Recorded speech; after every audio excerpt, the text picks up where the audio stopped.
అందరికీ నమస్తే.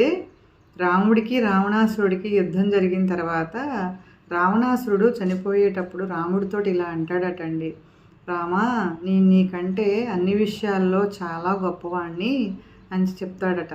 ఎలా అంటే, రామా నీకంటే కూడా నేను వయసులో పెద్దవాణ్ణి, అలాగే బలశాలిని కూడా. ఇంకోటి, నేను నీకన్నా ఉత్తమ జాతిలో పుట్టాను, అంటే నేను బ్రాహ్మణ కుటుంబంలో పుట్టాను, నువ్వు క్షత్రియ జాతిలో పుట్టావు. నేను నీకంటే కూడా చాలా వైభవంలో గొప్ప, అంటే నీ అంతఃపురం ఒక్కటే బంగారం, నాది లంకే బంగారం, నా లంక అంతా బంగారం. ఇంకోటి, నువ్వు నీ కుటుంబం చాలా చిన్న కుటుంబం, నాది చాలా పెద్ద కుటుంబం అని చెప్పేసి పలుకుతారట. ఏంటంటే, ఇంత శ్రేష్ఠుడనైనా కూడా నేను యుద్ధంలో ఎందుకు ఓడిపోయాను అంటే, నీ తమ్ముడు నీ వైపు ఉన్నాడు, నా తమ్ముడు నా దగ్గర నుంచి వెళ్ళిపోయాడు. అంటే ఇంటి గుట్టు లంకకి చేటు అంటారు కదా, అట్లాగా ఏంటంటే విభీషణుడు వచ్చేసాడు కదండి రావణాసురుడిని వదిలేసి. అట్లాగా ఏంటంటే రావణాసురుడు ఎలా చనిపోతాడో చెప్పింది అంతా కూడా విభీషణుడే కదా. అంటే రావణాసురుడు అంటాడటండి, కుటుంబం పరివారం అంతా కూడా మన దగ్గర ఉంటే మన ఆనందం వేరు, మన విజయం మన దగ్గర ఎప్పుడూ ఉంటుంది. నీ తమ్ముడు నీ దగ్గర ఉన్నాడు కాబట్టి నువ్వు యుద్ధంలో విజయం సాధించడం జరిగింది.